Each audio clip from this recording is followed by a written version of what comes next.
Pozdravljeni. Pred nami je uvodni prispevek k veliki nagradi Monaka. Kot ponavadi si bomo ogledali vse znamenitosti ter zanimivosti, še preden se bodo aktivnosti na progi pričele.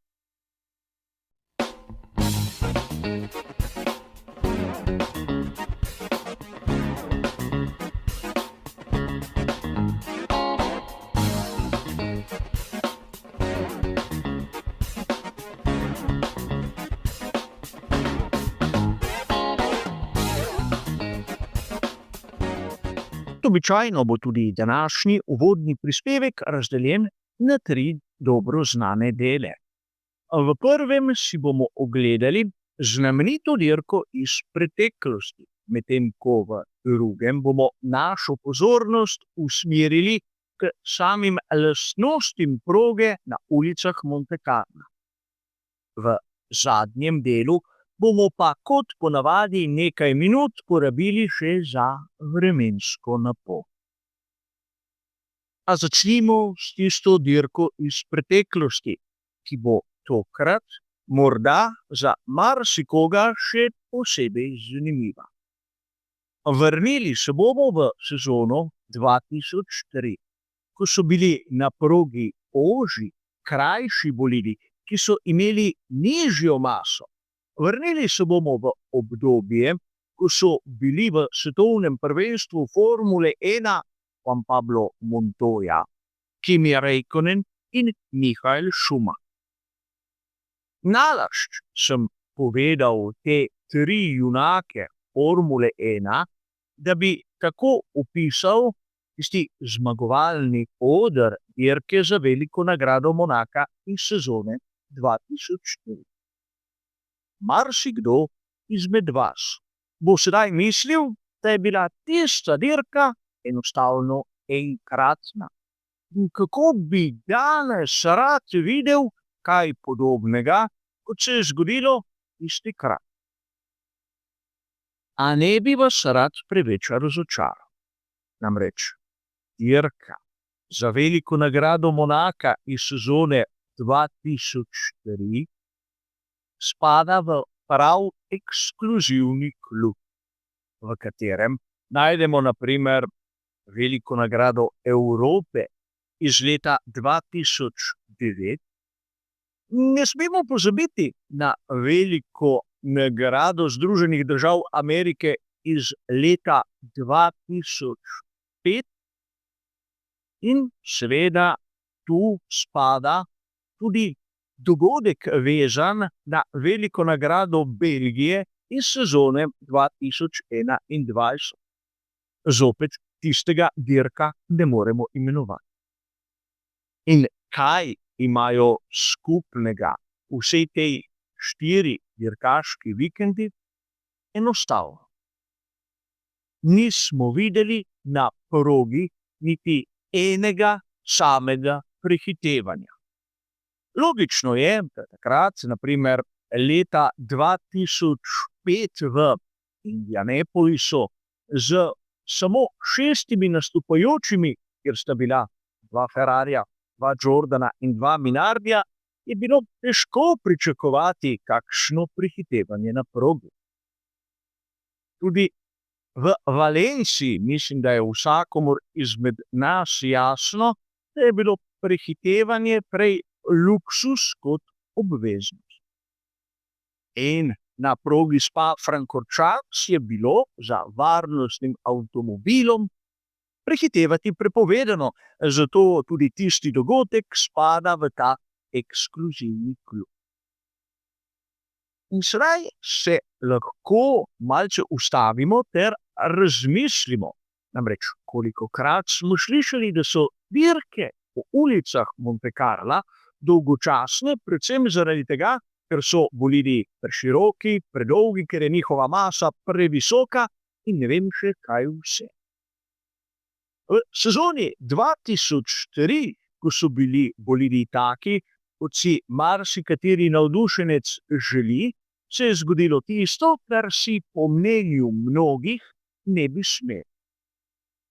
Torej se lahko zamislimo nad dvema zadevama.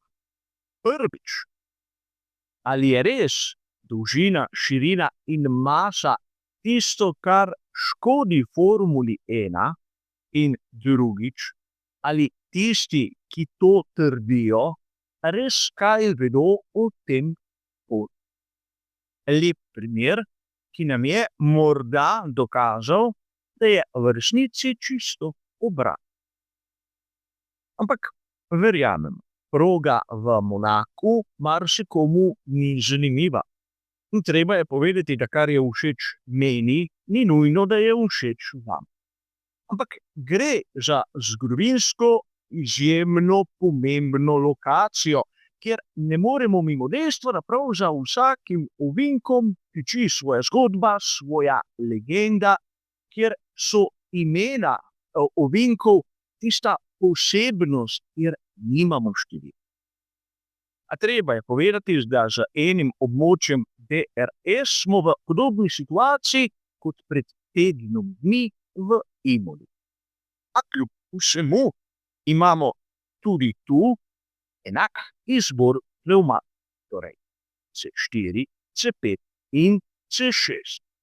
Pravzaprav pnevmatika C6 je bila primarno mišljena prav za veliko nagrado Monaka, da bi voznike prepričali imeti več menjav. No ja, ker pri Pirelliju so se zavedali, da ne bodo preveč prepričljivi, so raje pri organizatorjih dali posebno pravilo za to dirko, torej 2 obvezna postanka, ne glede na vse. Kar po mojem ne sodi v ta šport, ampak kdo sem jaz, da bi lahko kritiziral. Poglejmo si sedaj malce lastnosti proge v Monaku. Vidimo lahko, da imamo v bistvu 2 ekstrema. Namreč imamo kategorijo 5, torej tisto najvišjo, kjer imamo pospeševanje, seveda evolucijo proge in tisti aerodinamični oprijem.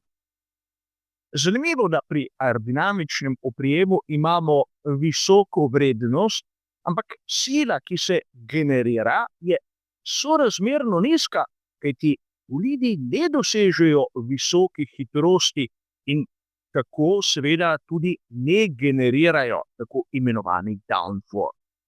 A pustimo sedaj to.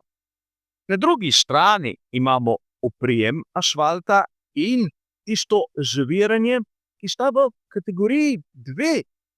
In tu je treba dodati, da od lani do letos je oprijem asfalta pridobil 1 točko. Ne sprašujte me, zakaj. Ampak ne smemo pozabiti, da imamo stres pnevmatik, bočne sile in abrazivnost asfalta, ki nosijo vrednost 1. In torej, če na hitro zaključimo s to našo tabelo, lahko takoj pridemo do zaključka, da pnevmatike v Monaku ne trpijo. In pika. Sedaj je prav, da si ogledamo tudi tiste vrednosti, kar se tiče nastavitev, ki jih predpisuje Pirelli. Govorimo sicer o previsnem kotu in tlaku v pnevmatikah. A najprej previsni kot.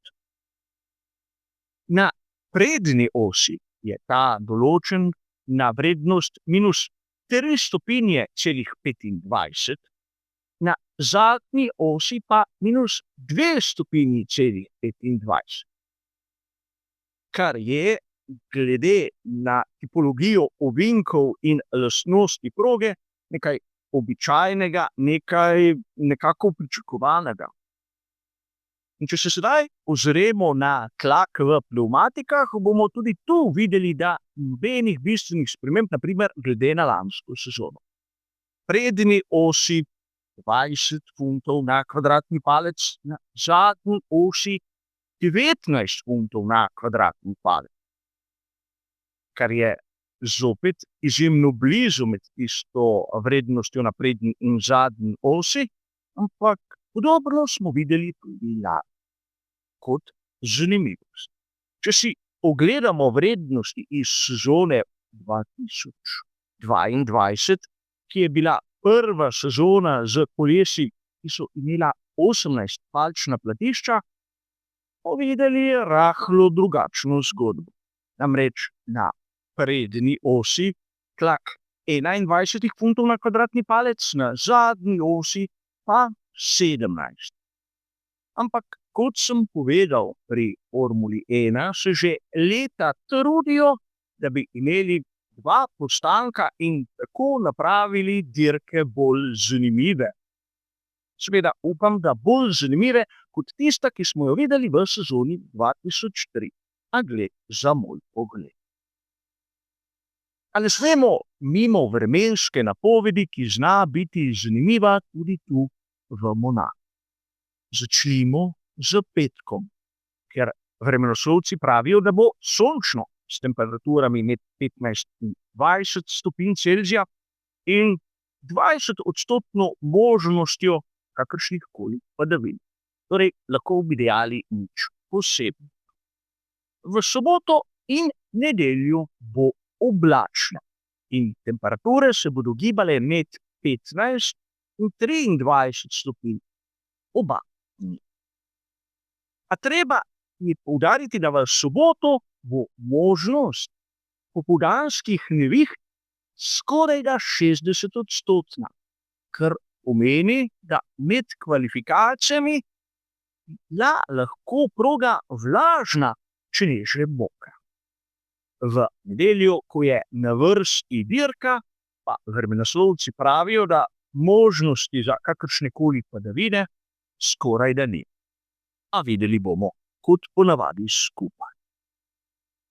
Preden zaključimo, še 2 kratki obvestili.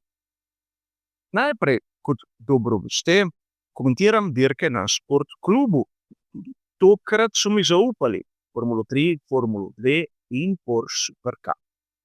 Ampak, ker je urnik rahlo drugačen, kot na primer v Imoli, bo to za sabo povleklo tudi spremembe pri naših družbah. Najprej, prispevek pred kvalifikacijami bo objavljen jutri, ampak verjetno mnogo kasneje, kot bi lahko kdorkoli pričakoval. Kvalifikacije za Porsche Supercup so po drugem prostem treningu, kar pomeni, da moram priti še domov in napraviti prispevek, ga urediti ter naložiti. To terja svoj čas. A kar je bolj pomembno, v nedeljo se prav dirka Porsche Supercupa začne ob poldne.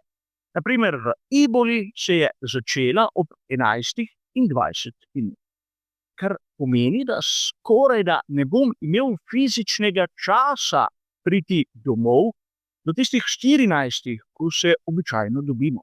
Še posebej ne, če bo na cesti gneča ali bog ne daj kakšna nesreča. Zato razmišljam, da bi tisto srečanje v živo pred dirko seveda odpadlo. Po dirki se bomo pa dobili kot ponavadi in povedali vse. A sledite mojim objavam, kajti razložil bom vse, takoj ko bo padla odločitev. Zdane, kar se tiče našega uvodnega prispevka, je pa to vse. Hvala za vašo pozornost in nasvidenje.